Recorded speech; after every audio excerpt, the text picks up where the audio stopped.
The Gormenghast Trilogy by Mervyn Peake. Book 1. Titus Groan. The Fir Cones.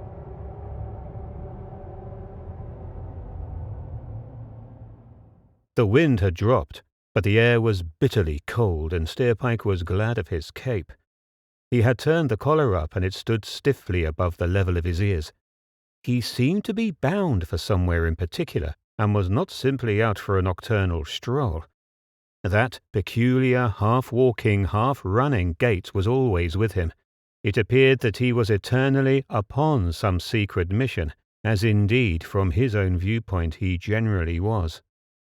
He passed into deep shadows beneath the arch, and then, as though he were a portion of that inky darkness that had awakened and disengaged itself from the main body, he reappeared beyond the archway in the half-light. For a long time he kept close to the castle walls, moving eastwards continually. His first project of making a detour by way of the lawns and the terraces where the Countess walked before breakfast had been put aside, for now that he had started walking he felt an enjoyment in moving alone, absolutely alone, under the starlight. The prune squallers would not wait up for him. He had his own key to the front door, and, as on previous nights, after late wanderings, he would pour himself out a nightcap and perhaps enjoy some of the doctor's tobacco in his little stubby pipe before he retired. Or he might, as he had so often done before during the night, resort to the dispensary and amuse himself by compounding potions with lethal possibilities. It was always to the shelf of poisons that he turned at once when he entered, and to the dangerous powders. He had filled 4 small glass tubes with the most virulent of these concoctions, and had removed them to his own room. He had soon absorbed all that the doctor, whose knowledge was considerable, had divulged on the subject.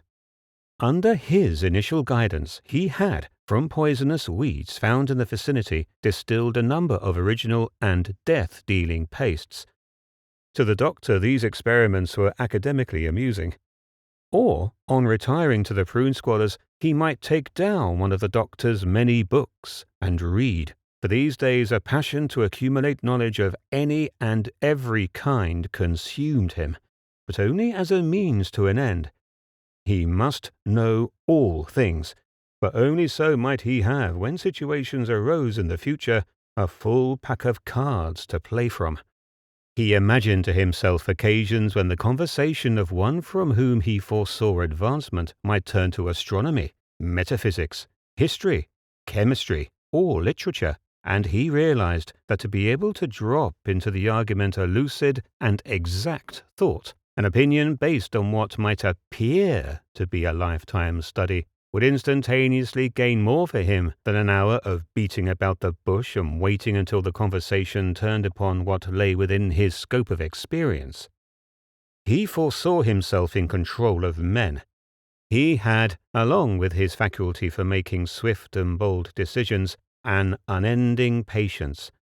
As he read in the evenings after the doctor and Irma had retired for the night, he would polish the long, narrow steel of the sword-stick blade which he had glimpsed and which he had, a week later, retrieved from the pile of ancient weapons in the chill hall. When he had first drawn it from the pile it had been badly tarnished, but with the skilful industry and patience with which he applied himself to whatever he undertook, it had now become a slim length of white steel. He had, after an hour's hunting, found the hollow stick which was screwed into the innocent-looking hilt by a single turn of the wrist. Whether on his return he would apply himself to the steel of his sword-stick and to the book on heraldry which he had nearly completed, or whether in the dispensary he would grind in the mortar with the red oil, that feathery green powder with which he was experimenting, or whether he would be too tired to do anything but empty a glass of cognac and climb the stairs to his bedroom, he did not know. Nor, for that matter, was he looking so short a way ahead. He was turning over in his mind, as he walked briskly onwards, not only every remark which he could remember the twins having let fall during the evening, but the trend of the questions which he proposed to put to them on the evening of the day after tomorrow. With his mind working like an efficient machine, he thought out probable moves and parries, although he knew that in any dealings with the aunts, the illogical condition of their brains made any surmise or scheming on his part extraordinarily difficult.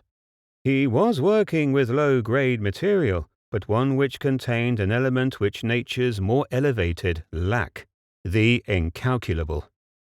By now he had reached the most eastern corner of the central body of the castle. Away to his left he could distinguish the high walls of the west wing as they emerged from the ivy-blackened, sunset-facing precipice of masonry that shut off the northern halls of Gormenghast from the evening's light. The Tower of Flints could only be recognized as a narrow section of the sky, the shape of a long, black ruler standing upon its end. The sky about it was crowded with the stars. It occurred to him as he saw the tower that he had never investigated the buildings which were, he had heard, continued on its further side. It was too late now for such an exhibition, and he was thinking of making a wide circle on the withered lawns which made good walking at this corner of the castle when he saw a dim light approaching him. Glancing about, he saw within a few yards the black shapes of stunted bushes. Behind one of these he squatted and watched the light, which he recognized now as a lantern coming nearer and nearer. It seemed that the figure would pass within a few feet of him, and peering over his shoulder to see in what direction the lantern was moving, he realized that he was immediately between the light and the Tower of Flints. What on earth would anyone want at the Tower of Flints on a cold night? Steerpike was intrigued. He dragged his cape well over himself so that only his eyes were exposed to the night air. Then, remaining as still as a crouching cat, he listened to the feet approaching. As yet, the body of whoever it was that carried the lantern had not detached itself from the darkness, but Steerpike, listening intently, heard now not only the long footsteps, but the regular sound of a dry stick being broken. "Flay," said Steerpike to himself. But what was that other noise? Between the regular sounds of the paces and the click of the knee-joints, a third, a quicker, less positive sound came to his ears. Almost at the same moment as he recognized it to be the pattering of tiny feet, he saw, emerging from the night, the unmistakable silhouettes of Flay and Mrs. Slag. Soon the crunching of Flay's footsteps appeared to be almost on top of him, and Steerpike, motionless as the shrub he crouched beneath, saw the straggling height of Lord Sepulchre's servant hastily pass above him, and as he did so, a cry broke out. A tremor ran down Steerpike's spine, for if there was anything that worried him it was the supernatural. The cry, it seemed, was that of some bird, perhaps of a seagull, but was so close as to disprove that explanation. There were no birds about that night, nor indeed were they ever to be heard at that hour, and it was with some relief that he heard Nanny Slag whisper nervously in the darkness, "There, there, my only. It won't be long, my little lordship dear. It won't be long now. Oh, my poor heart! Why must it be at night?" She seemed to raise her head from the little burden she carried, and to gaze up at the lofty figure who strode mechanically beside her, but there was no answer. "Things become interesting," said Steerpike to himself. "Lordships, Flays, and Slags, all heading for the Tower of Flints." When they were almost swallowed in the darkness, Steerpike rose to his feet and flexed his cape-shrouded legs to get the stiffness from them, and then, keeping the sound of Mr. Flay's knees safely within earshot, he followed them silently. Poor Mrs. Slag was utterly exhausted by the time they arrived at the library, for she had consistently refused to allow Flay to carry Titus, for he had, much against his better judgment, offered to do so when he saw how she was continually stumbling over the irregularities of the ground, and when, among the conifers, how she caught her feet in the pine roots and ground creepers. The cold air had thoroughly awakened Titus, and although he did not cry, It was obvious that he was disconcerted by this unusual adventure in the dark. When Flay knocked at the door and they entered the library, he began to whimper and struggle in the nurse's arms. Flay retired to the darkness of his cummer, where there was presumably some chair for him to sit on. All he said was, "I've brought them, Lordship." He usually left out the "your" as being unnecessary for him as Lord Sepulchreve's primary attendant. "So I see," said the Earl of Groan, advancing down the room. "I have disturbed you, nurse, have I not? It is cold outside. I have just been out to get these for him." He led Nanny to the far side of the table. On the carpet in the lamplight lay scattered a score of fir cones, each one with its wooden petals undercut with the cast shadow of the petal above it. Mrs. Slagg turned her tired face to Lord Sepulchreve. For once she said the right thing. "Are they for his little lordship, sir?" she queried. "Oh, he will love them, won't you, my only?" "Put him among them. I want to talk to you," said the Earl. "Sit down." Mrs. Slagg looked around for a chair, and seeing none, turned her eyes pathetically towards his lordship, who was now pointing at the floor in a tired way. Titus, whom she had placed amongst the cones, was alternately turning them over in his fingers and sucking them. "It's all right. I've washed them in rainwater," said Lord Groan. "Sit on the floor, nurse, sit on the floor." Without waiting, he himself sat upon the edge of the table, his feet crossed before him, his hands upon the marble surface at his side. "Firstly," he said, "I have had you come this way to tell you that I have decided upon a family gathering here in a week's time. I want you to inform those concerned. They will be surprised. That does not matter. They will come. You will tell the Countess. You will tell Fuchsia. You will also inform their ladyships Cora and Clarice." Steerpike, who had opened the door inch by inch, had crept up a stairway he had found immediately to his left. He had shut the door quietly behind him and tiptoed up to a stone gallery which ran around the building. Conveniently for him, it was in the darkest shadow, and as he leaned against the bookshelves which lined the walls and watched the proceedings below, he rubbed the palms of his hands together silently. He wondered where Flay had got to, for as far as he could see there was no other way out save by the main doorway, which was barred and bolted. It seemed to him that he must, like himself, be standing or sitting quietly in the shadows, and not knowing in what part of the building that might be, he kept absolute silence. "At 8 o'clock in the evening I shall be awaiting him and them, for you must tell them I have in my mind a breakfast that shall be in honour of my son." As he said these words in his rich, melancholy voice, poor Mrs. Slagg, unable to bear the insufferable depression of his spirit, began to clutch her wrinkled hands together. Even Titus seemed to sense the sadness which flowed through the slow, precise words of his father. He forgot the fir cones and began to cry. "You will bring my son Titus in his christening robes, and will have with you the crown of the direct heir to Gormenghast. Without Titus the castle would have no future when I am gone. As his nurse, I must ask you to remember to instill into his veins, from the very first, a love for his birthplace and his heritage, and a respect for all of the written and unwritten laws of the place of his fathers. I will speak to them, much against my own peace of spirit. I will speak to them of this and of much more that is in my mind. At the breakfast of which the details will be discussed on this same evening of next week, he shall be honoured and toasted. It shall be held in the refectory." "But he is only 2 months old, the little thing," broke in Nanny in a tear-choked voice. "There is no time to lose, nevertheless," answered the Earl. "And now, my poor old woman, why are you crying so bitterly? It is autumn. The leaves are falling from the trees like burning tears. The wind howls. Why must you mimic them?" Her old eyes gazed at him and were filmed. Her mouth quivered.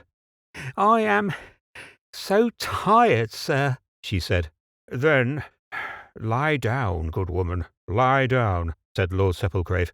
"It has been a long walk for you. Lie down." Mrs. Slagg found no comfort in lying upon her back on the huge library floor, with the Earl of Groan talking to her from above in phrases that meant nothing to her. She gathered Titus to her side and stared at the ceiling, her tears running into her dry mouth. Titus was very cold and had begun to shiver. "Now, let me see my son," said his lordship slowly. "My son Titus. Is it true that he is ugly?" Nanny scrambled to her feet and lifted Titus in her arms. "He is not ugly, your lordship," she said, her voice quavering. "My little one is lovely." "Let me see him. Hold him up, nurse. Hold him up to the light. Ah, that is better. He has improved," said Lord Sepulcrave. "How old is he?" "Nearly 3 months," said Nanny Slagg. "Oh, my weak heart, he is nearly 3 months old." "Well, well, good woman, that is all. I have talked too much tonight. That is all that I wanted, to see my son, and to tell you to inform the family of my desire to have them here at 8 o'clock today week. The prune squallers had better come as well. I will inform Sourdust myself. Do you understand?" "Yes, sir," said Nanny, already making for the door. "I will tell them, sir. Oh, my poor heart, how tired I am." "Play," said Lord Sepulcrave. "Take the nurse back to her room. You need not return tonight. I shall have left in 4 hours' time. I've my room prepared and my lantern on my bedside table. You may go." Flay, who had emerged into the lamplight, nodded his head, relit the wick of the lamp, and then followed Nanny Slagg out of the door and up the steps to the starlight. This time he took no heed of her expostulations, but taking Titus from her, placed him carefully into one of his capacious jacket pockets, and then, lifting the tiny, struggling woman in his arms, marched solemnly through the woods to the castle. Steerpike followed, deep in thought, and did not even trouble to keep them in sight. Lord Sepulcrave, lighting a candle, climbed the staircase by the door, and moving along the wooden balcony, came at last to a shelf of dusty volumes. He blew the grey pollen from the vellum spine of one which he tilted forwards from the rest with his index finger, and then, turning over a page or two, near the beginning, made his way around the balcony again, and down the stairs. When he had reached his seat, he leaned back, and his head fell forward on his chest. The book was still in his hand. His sorrowful eyes wandered about the room from under the proud bone of his brow, until they fell at last upon the scattered fir cones. A sudden, uncontrollable gust of anger seized him. He had been childish in gathering them. Titus had not in any case derived any amusement from them. It is strange that even in men of much learning and wisdom there can be an element of the infantile. It may be that it was not the cones themselves that angered him, but that they acted in some way as a reminder of his failures. He flung the book from him, and then immediately retrieved it, smoothing its sides with his shaking hands. He was too proud and too melancholy to unbend and be the father of the boy in anything but fact. He would not cease to isolate himself. He had done more than he expected himself to do. At the breakfast which he had envisaged, he would toast the heir to Gormenghast. He would drink to the future, to Titus, his only son. That was all. He sat back again in the chair, but he could not read.